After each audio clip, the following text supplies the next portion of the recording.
ಈ ಒಂದು ವಿಡಿಯೋದಲ್ಲಿ ನಾನು ಕನ್ನಡ ಭಾಷೆ ಮತ್ತು ಕನ್ನಡ ಸಾಹಿತ್ಯದ ಪ್ರಾಚೀನತೆ ತಿಳಿಸಿಕೊಡುವಂಥ ಯಾವೆಲ್ಲ ಅಂಶಗಳಿವೆ ಮತ್ತು ಏನೆಲ್ಲ ಕೃತಿಗಳಿವೆ, ಆ ಕೃತಿಗಳ ಒಂದು ವಿಶ್ಲೇಷಣೆ, ಜೊತೆಗೆ ಕನ್ನಡ ಭಾಷೆಯ ಪ್ರಾಚೀನತೆಗೆ ತಿಳಿಸಿಕೊಡುವಂಥ ಕೆಲವು ಶಾಸನಗಳು, ಆಧಾರಗಳು ಏನಿವೆ ಅನ್ನುವಂಥದ್ದು ಪ್ರಮುಖ ಅಂಶಗಳನ್ನು ಚರ್ಚೆ ಮಾಡ್ತಾ ಇದ್ದೀನಿ. ಇದು GPST-ಯರು, HST-ಯರು, ಕ್ರೈಸ್, ಕನ್ನಡ ಭಾಷಾ ಶಿಕ್ಷಕರ ಹುದ್ದೆ, ಎಲ್ಲ ವಿಧದ ನೇಮಕಾತಿಗೆ ಮತ್ತು ನಮ್ಮ BA ಪ್ರಥಮ ವರ್ಷದ ಆಪ್ಷನಲ್ ಕನ್ನಡ ವಿದ್ಯಾರ್ಥಿಗಳು ಕೂಡ ಉಪಯುಕ್ತ. ಕನ್ನಡ ಭಾಷೆ ಮತ್ತು ಸಾಹಿತ್ಯದ ಪ್ರಾಚೀನತೆ ತಿಳಿಸಿಕೊಡುವಂಥ ಅಂಶಗಳು. ನಮ್ಮ ಕನ್ನಡ ಭಾಷೆ ಇದೊಂದು ಸಂಸ್ಕೃತ ಜನ್ಯ ಭಾಷೆ ಅಂತ ನಾವು ಹೇಳ್ತೀವಿ, ಅಂದರೆ ಪ್ರಭಾವ ಬೀರಿರುವಂಥ ಭಾಷೆ. ಮುಖ್ಯವಾಗಿ ಕನ್ನಡ ಭಾಷೆ ದ್ರಾವಿಡ ಭಾಷಾ ವರ್ಗಕ್ಕೆ ಸೇರಿರುವಂಥ ಒಂದು ಭಾಷೆ ಅಂತ ಹೇಳ್ತೀವಿ. ಭಾಷೆ ಎನ್ನುವಂಥದ್ದು ಇದು ಕಲಿಕೆಯಿಂದ ಬರುವಂಥದ್ದು ಅಂಥೇಳಿ ನಾವು ನೋಡ್ತೀವಿ, ವಂಶ ಪಾರಂಪರ್ಯವಾಗಿ ಬರುವಂಥದ್ದಲ್ಲ ಇದು ಭಾಷೆ ಎನ್ನುವಂಥದ್ದು. ಹಾಗೆ ಕನ್ನಡ ಭಾಷೆಗೆ ತನ್ನದೇ ಆಗಿರುವಂಥ ಹಿರಿಮೆ, ಗರಿಮೆ, ಒಂದು ಪ್ರಾಚೀನತೆ ಇದೆ ಎನ್ನುವಂಥದ್ದನ್ನು ನಾವು ನೋಡ್ತೀವಿ. ಕನ್ನಡ ಭಾಷೆಗೆ ಸುಮಾರು 2500 ವರ್ಷಗಳಷ್ಟು ಇತಿಹಾಸ ಇದೆ. ಇನ್ನು ಸಾಹಿತ್ಯಕ್ಕೆ ಸುಮಾರು 1500 ವರ್ಷಗಳಷ್ಟು ಇತಿಹಾಸವಿದೆ. ಸಿಕ್ಕಿರುವಂಥ ಆಧಾರಗಳು ಮತ್ತು ಕೃತಿಗಳ ಆಧಾರದಲ್ಲಿ ನಾವು ಈ ರೀತಿಯಾಗಿ ಅಭಿಪ್ರಾಯ ಪಡ್ಬೋದು ಅನ್ನುವಂಥದ್ದು. ಮುಖ್ಯವಾಗಿ ಸಾಹಿತ್ಯ ಚರಿತ್ರೆಯಲ್ಲಿ ಮುಖ್ಯವಾಗಿ ಜನಪದ ಸಾಹಿತ್ಯವೇ ಶಿಷ್ಟ ಸಾಹಿತ್ಯಕ್ಕೆ ಆಧಾರ ಅಂತ ಹೇಳ್ತೀವಿ. ಜನಪದ ಸಾಹಿತ್ಯ ಅನ್ನುವಂಥದ್ದು ಮೂಲ. ಹೀಗೆ ನಮ್ಮ ಕನ್ನಡ ಸಾಹಿತ್ಯದಲ್ಲಿ ಕ್ರಿಸ್ತಶಕ 7ನೇ ಶತಮಾನದಲ್ಲಿ ಬಂದಿರುವಂಥ ಒಂದು ಶಾಸನ, ಅದು ಬಾದಾಮಿ ಶಾಸನ. ಅಲ್ಲಿ ತ್ರಿಪದಿಗಳು ಕಂಡು ಬರುವಂಥದ್ದು ನಮ್ಮ ಸಾಹಿತ್ಯ ಪ್ರಕಾರ ಗೊತ್ತಾಗ್ತದೆ. 8ನೇ ಶತಮಾನದಲ್ಲಿ ಓವನಿಗೆ ಒನಕೆವಾಡು ಇದ್ದು, 9ನೇ ಶತಮಾನದಲ್ಲಿ ಚತ್ತಾಣ, ಬೆದಂಡಗಳನ್ನಂತೂ ಪ್ರಾಚೀನ ಕಾವ್ಯ ರೂಪಗಳು ಇವು. ಓವನಿಗೆ ಎನ್ನುವಂಥದ್ದು ಬೀಸುವಾಗ, ಒನಕೆವಾಡು ಅನ್ನುವಂಥದ್ದು ಕುಟ್ಟುವಾಗ ಹಾಡುವಂಥ ಹಾಡುಗಳು ಅಂತ. ಇನ್ನು ಶಿಲಪ್ಪದಿಗಾರಂ ಎನ್ನುವಂಥ ತಮಿಳು ಕೃತಿಯಲ್ಲಿ ಕೂಡ ಕನ್ನಡದ ಒಂದು ಪದಗಳು, ಕನ್ನಡ ಭಾಷೆಯ ಪದಗಳು ಸಿಕ್ಕಿರುವಂಥದ್ದನ್ನು ಕೂಡ ನಾವು ನೋಡ್ತೀವಿ. ಇವೆಲ್ಲ ದಾಖಲೆಗಳನ್ನು ಇಟ್ಕೊಂಡು ನಮ್ಮ ಪ್ರಾಚೀನತೆಯನ್ನು ನಾವು ಅರಿಯಬಹುದು. ಕನ್ನಡದ ಸಾಹಿತ್ಯದ ಪ್ರಾಚೀನತೆಯನ್ನು ಕುರಿತು ಕೆಲವು ಚರ್ಚಿಸಿರುವಂಥ ಇದುವರೆಗಿನ ಮಹತ್ವದ ಕೃತಿಗಳು ಯಾವುವು ಅನ್ನುವಂಥದ್ದನ್ನು ನೋಡೋಣ. ಇಲ್ಲಿ ಮುಖ್ಯವಾಗಿ 1848ರಲ್ಲಿ ಜರ್ಮನಿಯಲ್ಲಿ ಒಂದು ಪತ್ರಿಕೆಯಲ್ಲಿ ಒಂದು ಲೇಖನ ಬರ್ತದೆ. ಅದರಲ್ಲಿ ಕನ್ನಡ ಸಾಹಿತ್ಯ ಚರಿತ್ರೆ ಪ್ರಾಚೀನತೆಯನ್ನು ಕುರಿತು ವಿವರಣೆಯನ್ನು ನಾವು ನೋಡಲಿಕ್ಕೆ ಸಿಗ್ತದೆ ಅನ್ನುವಂಥದ್ದು. ಮುಖ್ಯವಾಗಿ ಆರ್ ನರಸಿಂಹಾಚಾರ್ಯರು ಬರೆದಿರುವಂಥದ್ದು ಕರ್ನಾಟಕ ಹಿಸ್ಟ್ರಿ. ಅದರ ಹಿಸ್ಟ್ರಿ ಅಂದರೆ ಸಾಹಿತ್ಯದ ಹಿಸ್ಟ್ರಿ ನೋಡಲಿಕ್ಕೆ ನಮಗೆ ಸಿಗ್ತದೆ. ಕರ್ನಾಟಕ ಕವಿ ಚರಿತ್ರೆ ಎನ್ನುವಂಥದ್ದು, ಕರ್ನಾಟಕ ಕವಿ ಚರಿತ್ರೆ ಎನ್ನುವಂಥದ್ದು 1907ರಲ್ಲಿ ಇದು ಪ್ರಕಟ ಆಗ್ತದೆ. ಸುಮಾರು 300ಕ್ಕೂ ಹೆಚ್ಚು ಕವಿಗಳ ಒಂದು ಇತಿಹಾಸವನ್ನು ಇದರಲ್ಲಿ ನಮಗೆ ಸಂಪೂರ್ಣವಾಗಿ ನೋಡಲಿಕ್ಕೆ ಸಿಗ್ತದೆ. ಆಮೇಲೆ EP ರೈಸ್ ಅವ್ರದ್ದು ಹಿಸ್ಟ್ರಿ ಆಫ್ ಕೆನರೀಸ್ ಲಿಟ್ರೇಚರ್ ಅನ್ನುವಂಥದ್ದು 1915ರಲ್ಲಿ ಬಂದಿರುವಂಥದ್ದು. ಕೆ ವೆಂಕಟರಮಣಪ್ಪ ಅವ್ರದ್ದು ಕನ್ನಡ ಸಾಹಿತ್ಯ ಚರಿತ್ರೆ 1929ರಲ್ಲಿ, ಇದು ಕೂಡ ಕನ್ನಡ ಸಾಹಿತ್ಯ ಚರಿತ್ರೆ ಒಂದು ಅಧ್ಯಯನ ಮಾಡಿರುವಂಥದ್ದು. ಮೈಸೂರು ವಿಶ್ವವಿದ್ಯಾಲಯದಿಂದ ಕನ್ನಡ ಸಾಹಿತ್ಯ ಚರಿತ್ರೆ 1940ರಲ್ಲಿ ಪ್ರಕಟ ಆಗಿರುವಂಥದ್ದು. ಮುಖ್ಯವಾಗಿ ಕನ್ನಡ ಸಾಹಿತ್ಯ ಚರಿತ್ರೆಯನ್ನು ವ್ಯವಸ್ಥಿತವಾಗಿ ಅಧ್ಯಯನ ಮಾಡಿದವರು ಯಾರಂದರೆ ರಮಶ್ರೀ ಮುಗುಳಿಯವರು.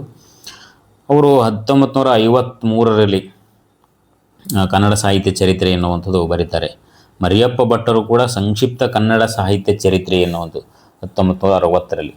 ಕೀರ್ತನಾಥ್ ಕುಟ್ಕೋಟಿಯವರು ಯುಗಧರ್ಮ ಮತ್ತು ಸಾಹಿತ್ಯ ದರ್ಶನ ಅನ್ನುವಂಥ ಕೃತಿ, ಇದು ಕೂಡ ಸಾಹಿತ್ಯದ ಚರಿತ್ರೆಯನ್ನು ಹೇಳುವಂಥ ಕೃತಿ. ರಮಶ್ರೀ ಮುಗುಳಿಯವರ ಕನ್ನಡ ಸಾಹಿತ್ಯದ ಇತಿಹಾಸ ಎನ್ನುವಂಥದ್ದು ಇನ್ನೊಂದು ಪುಸ್ತಕ. ತಸು ಶ್ಯಾಮರಾಯವರು ಕನ್ನಡ ಸಾಹಿತ್ಯ ಚರಿತ್ರೆ ಎನ್ನುವಂಥ ಪುಸ್ತಕ. ಬೆಂಗಳೂರು ವಿಶ್ವವಿದ್ಯಾಲಯದವರು ಸಾಮಾನ್ಯನಿಗೆ ಸಾಹಿತ್ಯ ಚರಿತ್ರೆ, ಸಮಗ್ರ ಕನ್ನಡ ಸಾಹಿತ್ಯ ಚರಿತ್ರೆ ಎನ್ನುವಂಥ ಸಂಪುಟಗಳು ಕೂಡ ಸಾಹಿತ್ಯ ಚರಿತ್ರೆ ಮೇಲೆ ಬೆಳಕು ಚೆಲ್ಲುವಂಥ ಕೃತಿಗಳಂತೆ ನೋಡ್ಬೋದು. ಇನ್ನು ಕರ್ನಾಟಕ ಎನ್ನುವಂಥ ಹೆಸರು ಎಲ್ಲೆಲ್ಲಿ ಉಲ್ಲೇಖ ಇದೆ, ಕರ್ನಾಟಕ ಎನ್ನುವಂಥ ಪದದ ಹೇಗೆ ಬಂತು ಅನ್ನುವಂಥದ್ದನ್ನು ಕೆಲವು ವಿಚಾರಗಳನ್ನು ತೆಗೆದುಕೊಳ್ಳೋದಾದರೆ, ಕರ್ಣ ಅಧಿಕ ನಾಟ ಎಂಬ ಪದದ ಸಂಯೋಜನೆಯೇ ಕರ್ನಾಟಕ ಆಗಿದೆ ಎನ್ನುವಂಥದ್ದು ನಾವು ನೋಡ್ತೀವಿ. ಇನ್ನು ಕರ್ಣೇಶು ಅಧಿಕ ಅಟತಿ ಅಂದರೆ ಕಿವಿಗೆ ಹೊಡೆಯುವ ಖ್ಯಾತವಾದ ನಾಡು ಎಂಬ ಕಲ್ಪನೆಯಿಂದ ಹೆಸರು ಬಂತೆಂಬ ವಿಚಾರ ಕೂಡ ಇದೆ. ಕಮ್ಮ ಅಧಿಕ ನಾಡು, ಕಮ್ಮಿತ್ತು ನಾಡು ಅಂದರೆ ಸುವಾಸನೆಯ ಪ್ರದೇಶ ಎಂಬ ಅರ್ಥವೂ ಕೂಡ ಇದೆ ಕರ್ನಾಟಕ. ಕರಿ ಅಧಿಕ ನಾಡು, ಕರುನಾಡು, ಕಪ್ಪು ಮಣ್ಣಿನ ನಾಡು ಎನ್ನುವಂಥ ಚರ್ಚೆನೂ ಕೂಡ ನಾವು ನೋಡ್ತೀವಿ. ಕ್ರಿಸ್ತಶಕ 450ರ ಕದಂಬರ ವಿಷ್ಣುವರ್ಧನ ಬೀರೂರು ತಾಮ್ರಪಟಗಳಲ್ಲಿ ಕೂಡ ಸಮಗ್ರ ಕರ್ನಾಟ ದೇಶ ಭೂವರ್ಗ ಭರ್ತರನಾಗಿದ್ದನೆಂದು ಹೇಳಿಕೊಂಡಿದ್ದಾನೆ. ಇವೆಲ್ಲವೂ ಕೂಡ ಕರ್ನಾಟಕ ಎನ್ನುವಂಥ ಪದದ ಮೇಲೆ ಬೆಳಕು ಚೆಲ್ಲುವಂಥ ಆ, ಅಂಶಗಳು. 7ನೇ ಶತಮಾನದಲ್ಲಿ ಚಾಲುಕ್ಯರ ರಾಣಿ ವಿಜಯಾಂಕ ಇವಳು ಸಂಸ್ಕೃತದ ಕವಿಯತ್ರಿ ಕೂಡ ಆಗಿದ್ದು ತನ್ನನ್ನು ಕರ್ನಾಟಕ ರಾಜಪ್ರಭೆ ಅಂತೇಳಿ ಕರೆದುಕೊಂಡಿದ್ದಾಳೆ. ಬಾದಾಮಿ ಚಾಲುಕ್ಯರ ಸೇನೆಯನ್ನು ಕರ್ನಾಟಕ ಬಲ ಎಂದು ಅನ್ನುವಂಥ ಶಾಸನಗಳಲ್ಲಿ ಉಲ್ಲೇಖ ಆಗಿರುವಂಥದ್ದು ನೋಡಿದ್ವಿ. ಇವೆಲ್ಲ ಕರ್ನಾಟಕದ ಇತಿಹಾಸವನ್ನು, ಕನ್ನಡದ ಇತಿಹಾಸವನ್ನು ಹೇಳುವಂಥದ್ದು. ಇನ್ನು ಜಯಕೀರ್ತಿಯ ಚಂದೋನುಶಾಸನ, ಇದು ಸಂಸ್ಕೃತದ ಛಂದಸ್ಸು. ಇದು ಕರ್ನಾಟೇಶ್ವರ ಕಥಾ ಎಂಬ ಉಲ್ಲೇಖ ಇರುವಂಥದ್ದನ್ನು ನೋಡ್ತೀವಿ. ಕವಿರಾಜ ಮಾರ್ಗ ಕೂಡ, ಕವಿರಾಜ ಮಾರ್ಗದಲ್ಲಿ ಕನ್ನಡ ಗಬ್ಬಂಗಳೊಳ್ ನುಡಿಗೆಲ್ಲ ಸಲ್ಲದ ಕನ್ನಡದೋಳ್, ಕನ್ನಡದ ಕಾವ್ಯಗಳ ಬಗ್ಗೆ ಕುರಿತು ಅಂದರೆ ಪ್ರಾಚೀನತೆ ಹೇಳುವಂಥದ್ದು. ಇವೆಲ್ಲ ಅಂಶಗಳನ್ನು ನೋಡಿದಾಗ ಕರುನಾಡು ಅನ್ನುವಂಥದ್ದು ದೊಡ್ಡ ನೆಲೆ, ಎತ್ತರದ ಪ್ರದೇಶ ಆಗಿತ್ತು ಅನ್ನುವಂಥದ್ದು ನಮ್ಮ ಭಾಷೆ, ಸಾಹಿತ್ಯದ ಚರಿತ್ರೆಯನ್ನು ಹೇಳ್ತವೆ. ಕೆಲವು ಆಕರ ಸಾಮಗ್ರಿಗಳು, ಕನ್ನಡ ಸಾಹಿತ್ಯ ಚರಿತ್ರೆ ಯಾವಾಗ ಉದಯ ಆಯಿತು ಅದಕ್ಕೆ ಸಿಕ್ಕಿರುವಂಥ ಆಧಾರಗಳು ನೋಡಿದ್ರೆ, ಮುಖ್ಯವಾಗಿ ನಮಗೆ ಸಿಕ್ಕಿರುವಂಥ ಕೃತಿ ಈಗಾಗಲೇ ಗೊತ್ತಿರುವಂಥದ್ದು 850ರಲ್ಲಿ ಅಂದರೆ 9ನೇ ಶತಮಾನದಲ್ಲಿ ಕವಿರಾಜ ಮಾರ್ಗ. ಇದೊಂದು ಕೇವಲ ಗ್ರಂಥವಲ್ಲ, ಅದಕ್ಕಿಂತ ಹಿಂದೆ ಕನ್ನಡ ಸಾಹಿತ್ಯದಲ್ಲಿ ಸಾಹಿತ್ಯ ಹುಟ್ಟಿತ್ತು ಅನ್ನುವಂಥದ್ದು ಸ್ವತಃ ಕವಿರಾಜ ಮಾರ್ಗನೇ ಹೇಳ್ತಾನೆ. ಅನೇಕ ಗದ್ಯ ಕವಿಗಳು, ಪದ್ಯ ಕವಿಗಳು, ಪೂರ್ವಾಚಾರರು ಹೀಗೆಲ್ಲ ವಿಚಾರವನ್ನು ಶ್ರೀ ವಿಜಯನೇ ಹೇಳ್ತಾನೆ. ಇನ್ನು ಮುಖ್ಯವಾಗಿ ಅನ್ಯ ದೇಶೀಯ ಭಾಷೆಯಲ್ಲಿ ದೊರೆಯುವಂಥ ಅವಶೇಷಗಳ ಮೂಲಕ ನಾವು ಕನ್ನಡ ಸಾಹಿತ್ಯ ಚರಿತ್ರೆಯನ್ನು ಅರಿಯುವಂಥದ್ದು ನೋಡ್ತೀವಿ. ಗ್ರೀಕ್ನ ಪ್ರಹಸನಗಳು ಅಂತ ಬರ್ತವೆ. ಗ್ರೀಕ್ನ ಪ್ರಹಸನ ಅಂದರೆ ನಾಟಕಗಳು. ಆ ಈಜಿಪ್ಟ್ ದೇಶದ ಸಿಕ್ಕಂಥ ಒಂದು ಗ್ರೀಕ್ ಪ್ರಹಸನದಲ್ಲಿ ಕನ್ನಡದ ಶಬ್ದಗಳಿವೆ, ಕನ್ನಡದ ಮಾತುಗಳಿವೆ ಅಂತೇಳಿ ಕ್ರಿಸ್ತಶಕ 2ನೇ ಶತಮಾನಕ್ಕಿಂತ ಮುಂಚೆ ಇದು. ಕನ್ನಡ ದಕ್ಷಿಣ ಸಮುದ್ರ ತೀರದ ವ್ಯಾವಹಾರಿಕ ಭಾಷೆ ಆಗಿತ್ತು ಅನ್ನೋಂಥದ್ದು ಕೂಡ ಗೊತ್ತಾಗ್ತದೆ. ಇದನ್ನು ಗೊತ್ತು ಮಾಡಿದವರು ಯಾರು ಅಂದರೆ ಗೋವಿಂದ ಪೈ ಅವರು. ಗ್ರೀಕ್ ಪ್ರಹಸನದಲ್ಲಿ ಕನ್ನಡದ ಪದಗಳಿವೆ ಅಂತೇಳಿ ಅವರು ಹೇಳ್ತಾರೆ. ಅಂಥವು ಪದಗಳನ್ನು ಅಲ್ಲೆ, ಕರೆವೆ, ನೌ, ಐತ, ಅಂತಾಲಲ್ಲೆ ಎನ್ನುವಂಥ ಪದಗಳು ಅವರು ಕನ್ನಡದ ಪದಗಳನ್ನು ಗುರುತಿಸ್ತಾರೆ. ಇನ್ನು ಮಹಾಭಾರತದಲ್ಲಿ ಕರ್ನಾಟಕ ಅನ್ನುವಂಥ ಪದದ ಉಲ್ಲೇಖದ ಈ ಪರೀಕ್ಷೆಯಲ್ಲಿ ಕೂಡ ಇದು ಬಹಳಷ್ಟು ಬಂದದ್ದು. ಮಹಾಭಾರತದ ಭೀಷ್ಮ ಪರ್ವದಲ್ಲಿ ಕರ್ನಾಟಕ ಪದ ಇದೆ. ಮಹಾಭಾರತದ ಸಭಾಪರ್ವದಲ್ಲಿದೆ ಕರ್ನಾಟ. ಇನ್ನು ಕುಂಭಕೋಣ ಆವೃತ್ತಿಯಲ್ಲಿ ಕರ್ನಾಟಕ ಇದೆ. ಪುಣೆಯ ಆವೃತ್ತಿಯಲ್ಲಿ ಕುಂತಳ ಎನ್ನುವಂಥದ್ದಿದೆ. ಇವೆಲ್ಲವೂ ಕೂಡ ಕರ್ನಾಟಕ ಐತಿಹಾಸಿಕತೆಯನ್ನು ಹೇಳುವಂಥದ್ದು. ಇನ್ನು ಮುಖ್ಯವಾಗಿರುವಂಥ ಪ್ರಾಕೃತ ಭಾಷೆಯಲ್ಲಿ ರಚನೆ ಆಗಿರುವಂಥ ಕೃತಿ ಗಾಥಾ ಸಪ್ತಸತಿ. ಇದೊಂದು ಪದ್ಯ ಕಾವ್ಯ ನೋಡ್ರಿ. ಇದು ಪ್ರೇಮ ಕವನಗಳ ಸಂಕಲನ ಅಂದೂ ಕೂಡ ಕರೀತಾರೆ, ಪದ್ಯಗಳ ಸಂಕಲನ. ಇದು ಯಾವಾಗ ಅಂದರೆ ಶಾತವಾಹನ ಅರಸ ಹಾಲರಾಜನ ಕಾಲಕ್ಕೆ ಕ್ರಿಸ್ತಶಕ 1ರಿಂದ 2ನೇ ಶತಮಾನದಲ್ಲಿ ಇದು ರಚನೆ ಆಯಿತು. ಇಲ್ಲಿ ತನ್ನನ್ನು ಕುಂತಲ ಜನಪದೇಶ್ವರ ಎಂದು ಕರೆದುಕೊಂಡಿದ್ದಾನೆ. ಇದರಲ್ಲಿ ಕೆಲವೊಂದು ಕನ್ನಡ ಪದಗಳು ಇವೆಲ್ಲ ಪರೀಕ್ಷೆಗೆ ಬಂದವು, ನೆಟ್ಟ ಸಟ್ಟಿನೂ ಕೂಡ ಬಂದವು. ಯಾವುವು ಅಂದರೆ ಇವುಗಳನ್ನು ನಾವು ವಿಂಗಡಣೆ ಮಾಡ್ಬೋದು. ಅತ್ತ, ಪೊಟ್ಟ, ತುಪ್ಪ. ಅತ್ತ ಅಂದರೆ ಅತ್ತೆ, ಪೊಟ್ಟ ಅಂದರೆ ಹೊಟ್ಟೆ, ತುಪ್ಪ ಇವೆಲ್ಲ ನಾಮಪದಗಳು. ಇನ್ನು ಪೆಟ್ಟು ಅಂದರೆ ಹೊಡೆ, ತೀರ್ ಅಂದರೆ ಶಕ್ಯವಾಗು, ಇವು ಕ್ರಿಯಾಪದಗಳು. ಇನ್ನು ಕವಯಿತ್ರಿ ರೇವ, ರೋಹ, ಮಾಧವಿ, ಅನುಲಕ್ಷ್ಮಿ ಇವೆಲ್ಲವೂ ಕೂಡ ಗಾಥಾ ಸಪ್ತಸತಿಯಲ್ಲಿ ಕನ್ನಡ ಸಾಹಿತ್ಯ ಚರಿತ್ರೆ ಅಂದರೆ ಕ್ರಿಸ್ತಶಕ 1ನೇ 2ನೇ ಶತಮಾನದಲ್ಲಿ ಕೂಡ ಇವೆಲ್ಲ ಬಳಕೆಯಲ್ಲಿದ್ದವು. ಇನ್ನು ಮುಖ್ಯವಾಗಿ ಕನ್ನಡ ನಾಡನ್ನು ಸುತ್ತಿರುವಂಥ ಒಬ್ಬ ಗ್ರೀಕ್ ದೇಶದ ಭೂಗೋಳಶಾಸ್ತ್ರಜ್ಞ ಅಂತ ಕರಿತೀವಿ, ಟ್ಯಾಲೆಮಿ. ನೋಡಿರಿ, ಕ್ರಿಸ್ತಶಕ 150ರಲ್ಲಿ ನೋಡಿ ಎಷ್ಟು ಹಳೆಯದು ಅನ್ನೋದು. ಟಾಲೆಮಿ ತನ್ನ ಬರಹದಲ್ಲಿ ಕರ್ನಾಟಕದ 10 ಸ್ಥಳವಾಚಿಗಳನ್ನು ಹೇಳ್ತಾನೆ, 10 ಕರ್ನಾಟಕದ ಪ್ರದೇಶಗಳನ್ನ ಹೇಳ್ತಾನೆ. ಯಾವುದು? ಪೌನ್ನಾಟ ಅಂದರೆ ಪುನ್ನಾಟ, ಬಾದಾಮಿಯೈ ಅಂದರೆ ಬಾದಾಮಿ, ಇಂಡೆ ಅಂದರೆ ಇಂಡಿ, ಕಲ್ಲಗೇಸರಿ ಅಂದರೆ ಕಲಿಕೇರಿ ಅಂತ ಬರ್ತದೆ, ಮುದೇಗೌಲ್ ಅಂದರೆ ಮುದಗಲ್, ಪೆಟರ್ಗಾಲ್ ಅಂದರೆ ಪಟ್ಟದಕಲ್ಲು, ತವಸಿ ತಾವಸಿ, ಬನವಾಸೈ ಅಂದರೆ ಬನವಾಸಿ, ಮಲಿಪಾಲ ಅಂದರೆ ಮಲ್ಪೆ, ಪಟ್ಟಕ್ಕಿ ಹಾಳು ಅಂದರೆ ಪಟ್ಟಕ್ಕಿ ಹಾಳು, ಅದನ್ನು ಹತ್ತರಕ್ಕಿ ಹಾಳು ಅಂತಲೂ ಕೂಡ ಕರೀತಾರೆ. ಹೀಗೆ ಇವೆಲ್ಲವೂ ಕೂಡ ಕನ್ನಡದ ಪ್ರದೇಶಗಳಾಗಿದ್ದು ಅನ್ನುವಂಥದ್ದನ್ನು ಆತ ಹೇಳ್ತಾನೆ. ಇನ್ನು ಶಿಲಪ್ಪದಿಗಾರಂ ಎನ್ನುವಂಥ ತಮಿಳು ಕೃತಿ, ಇಲ್ಲಿಯೂ ಕೂಡ ಕನ್ನಡ ನಾಡಿನ ಜನನ ಕರುನಾಟಿಗರ್ ಎನ್ನುವಂಥ ಅರ್ಥ ಇರುವಂಥದ್ದು ನೋಡ್ತೀವಿ. ತಮಿಳು ಕ್ರಿಸ್ತಶಕ 2ನೇ ಶತಮಾನದ ಕಾವ್ಯ, ತಮಿಳು ಕಾವ್ಯದು. ಇದೆಲ್ಲ ಪ್ರಶ್ನೆ ಕೇಳ್ತದೆ. ಶಿಲಪ್ಪದಿಗಾರಂ ಯಾವ ಭಾಷೆ ರಚನೆ ಇರುವಂಥ ಕೃತಿ. ಹೀಗೆ ಕರುನಾಡ ಎನ್ನುವಂಥ ಪದ ಉಲ್ಲೇಖ. ಮುಖ್ಯವಾಗಿ ಪಾಣಿನಿಯ ಅಷ್ಟಾಧ್ಯಾಯಿ, ಪಾಣಿನಿಯನ್ನು ನಾವು ವ್ಯಾಕರಣದ ಪಿತಾಮಹ ಅಂತ ಕರಿತೀವಿ. ಕನ್ನಡ ವ್ಯಾಕರಣ ಪಿತಾಮಹ ಅಲ್ಲ, ವ್ಯಾಕರಣ, ಸಂಸ್ಕೃತ ಭಾಷೆ ವ್ಯಾಕರಣದ ಪಿತಾಮಹ. ಆತನ ಅಷ್ಟಾಧ್ಯಾಯಿ ಎನ್ನುವಂಥ ಕೃತಿ, ಅಲ್ಲಿ ಕರ್ನಾಟ ಎಂಬ ಶಬ್ದದ ಉಲ್ಲೇಖ ಇದು 3-4ನೇ ಶತಮಾನದಲ್ಲಿ ಇರುವಂಥದ್ದು. ಸಂಸ್ಕೃತ ವ್ಯಾಕರಣದಲ್ಲಿ ಇದು ಕಂಡು ಬರ್ತದೆ. ಆತನ ಕರ್ನಾಟಕ ಎನ್ನುವಂಥ ವಿಚಾರವನ್ನು ಕೂಡ ಹೇಳಿದ್ದಾನೆ. ಚಾಂದಿಗ ಉಪನಿಷತ್ತಿನಲ್ಲಿ 2 ಮುಖ್ಯವಾದ ಪದಗಳು ಬರ್ತಾವ, ಚೇನ್ ಮತ್ತು ಮಿಡಿ. ಅಂದರೆ ಚೇನ್ ಅಂದರೆ ಚಂದ್ರ ಮತ್ತು ಮಿಡತೆ, ಚೇನ್ ಮತ್ತು ಮಿಡತೆ ಎನ್ನುವಂಥದ್ದು ಭಂಡಾರ್ಕರ್ ಅವರು ತಿಳಿಸಿದ್ದಾರೆ ಎನ್ನುವಂಥದ್ದು. ಇನ್ನು ಇತರೆ ಆಧಾರಗಳಲ್ಲಿ ಕನ್ನಡ ಸಾಹಿತ್ಯ ಕರ್ನಾಟಕದ ಪದ ಉಲ್ಲೇಖಗಳನ್ನು ನಾವು ನೋಡೋದಾದರೆ, ಶೂದ್ರಕನ ಮೃಚ್ಛಕಟಿಕ ನಾಟಕದಲ್ಲಿ ಕರ್ನಾಟಕ ಇದೆ. ಪಾಂಡ್ಯರಾಜನ ಷಡಯ್ಯನ್ ವೆಳ್ವಿ ಕುಳಿ ತಾಮ್ರ ಶಾಸನದಲ್ಲಿ ಕರುನಾಡಗನ್ ಎನ್ನುವಂಥ ಪದ ಇದೆ. ಮಾರ್ಕಂಡೆಯ ಪುರಾಣದಲ್ಲಿ ಕರ್ನಾಟಕ ಇದೆ. ನೋಡಿ, ಇವೆಲ್ಲ ಕೇಳ್ತಾನೆ. ಕಲ್ಲಣ ರಾಜ ತರಂಗದಲ್ಲಿ ಕರ್ನಾಟಕ ಇದೆ. ಇವೆಲ್ಲವೂ ಕೂಡ ಕರ್ನಾಟಕದ ಉಲ್ಲೇಖವನ್ನು ಹೇಳುವಂಥ ಆಧಾರಗಳು. ಗೋವಿಂದ ಪೈ ಅವರು ಎಲ್ಲ ಆಧಾರಗಳನ್ನು ಗ್ರಹಿತ ಎಂದು ಭಾವಿಸಿದರೂ ಕನ್ನಡ ಸಾಹಿತ್ಯ ಉದಯಕಾಲ ಎಂದು ಹೇಳಲು ಬರುವುದಿಲ್ಲ ಅಂತ ಹೇಳ್ತಾರೆ. ಯಾಕಂದರೆ ವ್ಯವಹಾರದಿಲ್ಲದ ಮಾತ್ರಕ್ಕೆ ಸಾಹಿತ್ಯ ಒಂದು ಗ್ರಂಥ ಆಗಲಿಕ್ಕೆ ಸಾಧ್ಯ ಇಲ್ಲ ಅನ್ನುವಂಥ ಮಾತನ್ನು ಅವ್ರು ಹೇಳ್ತಾರೆ, ಅಭಿಪ್ರಾಯ. ಇನ್ನು ಕರ್ನಾಟಕದಲ್ಲಿ ಕನ್ನಡದಲ್ಲಿ ಬರೆದ ಕೆಲವು ಪ್ರಾಚೀನ ಶಾಸನಗಳಲ್ಲಿ ಕನ್ನಡ ಸಾಹಿತ್ಯ ಪದ ಭಾಷೆಯ ಬಗ್ಗೆ ಉಲ್ಲೇಖಗಳು ಏನವ ಪ್ರಾಚೀನತೆ. ಅಶೋಕನ ಶಾಸನ, ಯಾಕಂದರೆ ಕರ್ನಾಟಕವನ್ನು ಆಳಿರುವಂಥದ್ದು ಶಾಸನಗಳ ರಾಜ ಅಂತ ಕರಿತೀವಿ ಅಶೋಕಗ. 3ನೇ ಶತಮಾನದಲ್ಲಿ ಕಂಡು ಬಂದಿರುವಂಥ ಬ್ರಹ್ಮಗಿರಿ ಶಾಸನ ಅದಲ್ಲ, ಇಲ್ಲಿ ದೊರೆತಿರುವಂಥ ಶಾಸನದಲ್ಲಿ ಒಂದು ಪದ ಸಿಗ್ತದೆ, ಇಸಿಲ ಅಂತ.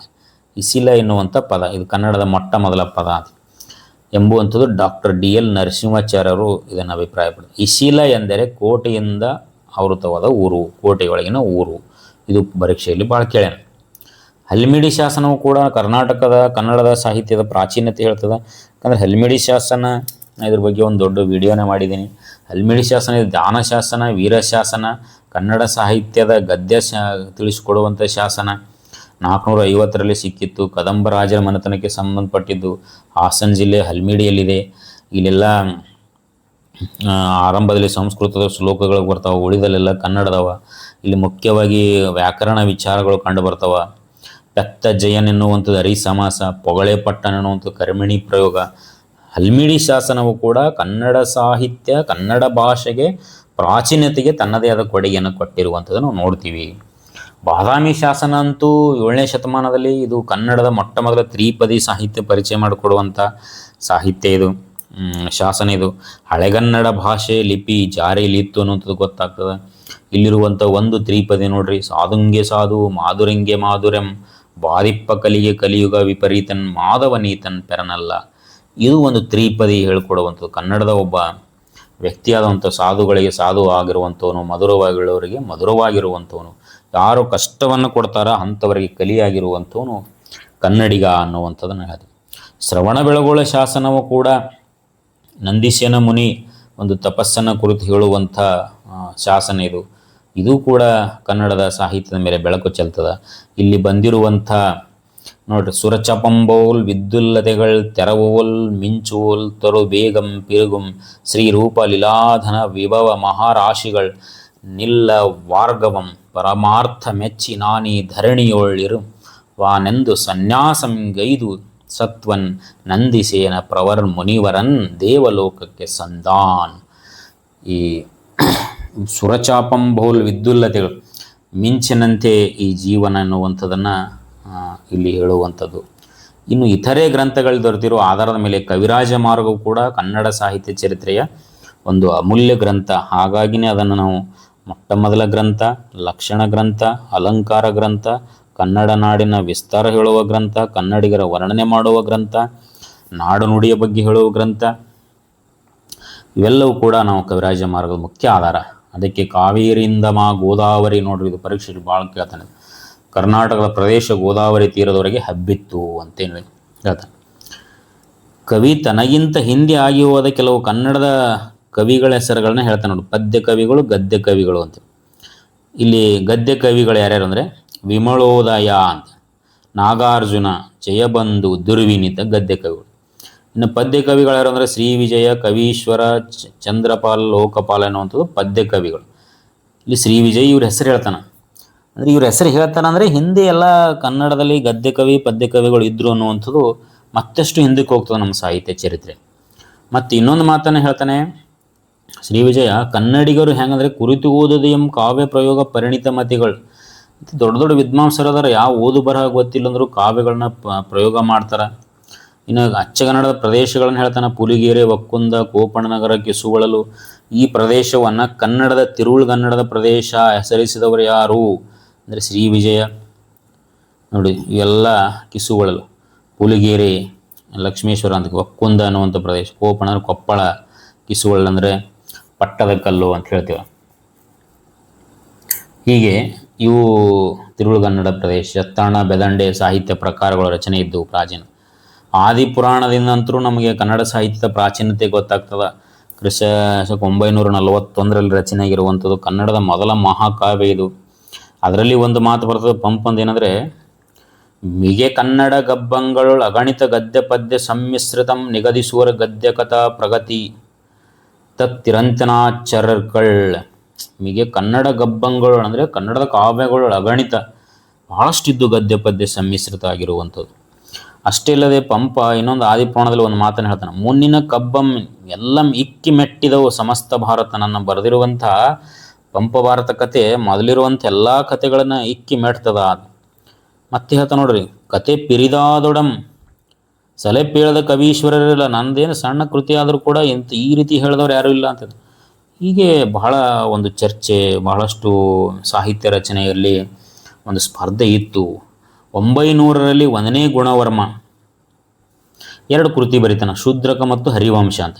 ಇವು ಪ್ರಥಮ ಚಂಪು ಕೃತಿಗಳು ಆಗಿರಬೇಕಾಗಿತ್ತು, ಆದರೆ ಇವೆರಡು ನಮಗೆ ಇವತ್ತಿಗೂ ಕೂಡ ದೊರೆತಿಲ್ಲ. ಹೀಗೆ ಪಾರ್ಶ್ವ ಪಂಡಿತ, ರುದ್ರಪಟ್ಟ, ಕೇಶಿರಾಜ, ಮಲ್ಲಿಕಾರ್ಜುನ ಇವರೆಲ್ಲರೂ ಕೂಡ ಕನ್ನಡ ಸಾಹಿತ್ಯ ಚರಿತ್ರೆಯನ್ನು ಕುರಿತು, ಕನ್ನಡದ ಭಾಷೆಯನ್ನು ಕುರಿತು ಅನೇಕ ಚಿಂತನೆಗಳು ಮಾಡಿರುವಂಥದ್ದನ್ನು ನೋಡ್ತೀವಿ. ಮುಖ್ಯವಾಗಿ ತಂಬುಲಾಚಾರ್ಯ ಎನ್ನುವಂಥ ಕವಿ ಇದ್ದ, ಅವ ಚೂಡಾಮಣಿ ಎನ್ನುವಂಥ ಒಂದು ಕೃತಿ ಬರಿತಾನೆ. ಶಿವಮಾರ ಎನ್ನುವಂಥ ಗಜಾಷ್ಟಕ ಕೃತಿ ಬರಿತಾನೆ. ಇವೆಲ್ಲ ಪ್ರಾಚೀನ ಅಂದರೆ ಪಂಪ ಪೂರ್ವದಲ್ಲಿ ರಚನೆ ಆಗಿರುವಂಥ ಕೃತಿಗಳು. ಆಮೇಲೆ ಅಸಗನ, ಶಿವಮಾರನ ಗಜಾಷ್ಟಕ, ಅಸಗನ, ಕರ್ನಾಟಕ ಕುಮಾರ ಸಂಭವ, ಗುಣಗಾಂಕಿಯಂ. ನೋಡಿ ಇದು ಕೂಡ ನಮ್ಗೆ ಸಿಕ್ಕಿಲ್ಲ. ಇದು ಏನಾದರೂ ಸಿಕ್ಕಿತ್ತು ಕನ್ನಡದ ಛಂದಸ್ಸಿನ ಮೊದಲ ಕೃತಿ ಆಗ್ತಿತ್ತು. ಇವೆಲ್ಲ ಕೃತಿಗಳು 9ನೇ ಶತಮಾನಕ್ಕಿಂತ ಹಿಂದೆಯೇ, ಪಂಪ ಪೂರ್ವಯುಗಕ್ಕಿಂತ ಹಿಂಚೆ ರಚನೆ ಆಗಿದ್ದು ಅನ್ನುವಂಥದ್ದು. ಇಷ್ಟು ಸಂಪದ್ಭರಿತವಾದ ಸಾಹಿತ್ಯ ಇತ್ತು, ಆದರೆ ಇವ್ಯಾವು ಕೂಡ ನಮಗೆ ಸಿಕ್ಕಿಲ್ಲ. ಇಲ್ಲೇನಾವಲ್ಲ ತಂಬುಲಾಚಾರ್ಯಂದು, ಚೂಡಾಮಣಿ, ಶಿವಮಾರನ ಗಜಾಷ್ಟಕ ಇವೆಲ್ಲವೂ ನಮಗೆ ಸಿಕ್ಕಿಲ್ಲ. ಇನ್ನು 920ರಲ್ಲಿ ರಚನೆ ಆಗಿರುವಂಥ ಒಂದು ಕೃತಿ ಯಾವುದಂದರೆ ಒಡ್ಡರಾಧನೆ, ಜೈನ ಧಾರ್ಮಿಕಗಳ ಕಥೆ ಅಂತ ಹೇಳ್ತೀವಲ್ಲ, 19 ಜೈನ ಕಥೆಗಳನ್ನು ಹೇಳುವಂಥದ್ದು. ಇದಕ್ಕೆ ಸಂಸ್ಕೃತ ಹರಿಶರಣ ಕಥಾಕೋಶವೇ ಮೂಲ ಒಂದು ಆಕಾರ ಅದು. ಇದರಲ್ಲಿ ಈ ಪೇಳದ 19 ಕಥೆಗಳು ಶಿವಕೊಟ್ಟಾಚಾರ್ಯರ ಪೇಳದ ಕಥೆಗಳೆನ್ನುವಂಥದ್ದು ಇದೆ. ಅದರ ಮೂಲಕವೇ ಕೊನೆ ಆಗ್ತದೆ. ಅಂದರೆ ಶಿವಕೊಟ್ಟಾಚಾರ್ಯ ಬರೆದಿದ್ದ.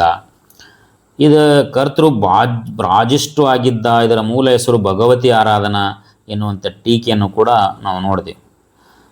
ಗುಣಭದ್ರನ ಮಹಾಪುರಾಣದ ಒಂದು ಶ್ಲೋಕ ಒಡ್ಡರಾಧನೆಯಲ್ಲಿ ಕಂಡು ಬರೋದ್ರಿಂದ ಇದರ ಕಾಲ 10ನೇ ಶತಮಾನ ಇರ್ಬೋದು ಅಂಥೇಳಿ ಅನೇಕರು, ಅದರಲ್ಲಿ ಆನೆ ಉಪಾಧ್ಯಾಯರನ್ನು ಒಳಗೊಂಡ ಹಲವಾರು ವಿದ್ವಾಂಸರು ಅಭಿಪ್ರಾಯ ಪಡ್ತಾರೆ. ಆದರೂ ಕೂಡ ಕೊನೆಯದಾಗಿ ಶಿವಕೊಟ್ಟಾಚಾರ್ಯನೇ ಒಡ್ಡರಾಧನೆ ಬರೆದಿದ್ದು ಅನ್ನುವಂಥದ್ದು ಕೂಡ ನಮಗೆ ಕನ್ನಡ ಸಾಹಿತ್ಯದ ಗದ್ಯ ಸಾಹಿತ್ಯ 9ನೇ ಅಂದರೆ 10ನೇ ಶತಮಾನಕ್ಕೆ ಬಹಳ ದೊಡ್ಡ ಪ್ರಮಾಣದಲ್ಲಿ ಇತ್ತು. ಇನ್ನು 12ನೇ ಶತಮಾನದಲ್ಲಿ ಬಂದಿರುವಂಥ ವ್ಯಾಕರಣದ ವಿಚಾರಗಳು ಸಾಹಿತ್ಯದ ಚರಿತ್ರೆ ಮೇಲೆ ಬೆಳಕು ಚೆಲ್ತವೆ. ಶಬ್ದಮಣಿದರ್ಪಣ ಕರ್ತೃವಾದ ಕೇಶಿರಾಜನು ಶಬ್ದಮಣಿದರ್ಪಣಕ್ಕೆ ಒಂದು ವಿಶೇಷವಾಗಿರುವಂಥ ಕೊಡುಗೆ ನೀಡ್ತಾನೆ. ಗುಣನಂದಿಯ ಮನಸಿಜನ ಅಸಗನ ಸುಮಾರ್ಗಮಿದರೊಳು ಲಕ್ಷಂ ಅಂತ ಹೇಳ್ತಾನೆ. ನಾನು ಒಬ್ಬನೇ ಇದನ್ನು ಬರೀತಿಲ್ಲ, ಅನೇಕ ಕವಿಗಳ ಒಂದು ಮಾರ್ಗದರ್ಶನ ತೆಗೆದುಕೊಂಡು ಬರಿತಾ ಇದ್ದೀನಿ ಅಂತ ಹೇಳ್ತಾನೆ. ಆತ ಸಂಸ್ಕೃತದ ವರ್ಧಮಾನ ಪುರಾಣದಿಂದ ಆತ ಪ್ರೇರಿತನಾಗಿದ್ದ ಎನ್ನುವಂಥದ್ದು ನಮಗೆ ಗೊತ್ತಾಗ್ತದೆ. ಅಸಗ ಭೂಪಕೃತೆ ಎಂಬ ಹೇಳಿಕೆಯಿಂದ ರಾಜನಾಗಿರಬೇಕೆಂಬ ಭಾವಿಸಲು ಕೂಡ ಅವಕಾಶ ಇದೆ ಅಂತ ಹೇಳ್ತೀವಿ. ಜಯಕೀರ್ತಿ ಮತ್ತು ಅಸಗನ ಕನ್ನಡ ಕೃತಿ, ಕರ್ನಾಟಕ ಕುಮಾರ ಸಂಭವ ಏನಿದೆ. ಹೀಗೆ ಗುಣನಂದಿಯನ್ನು, ಭಟ್ಟಾಕಳಂಕನನ್ನು,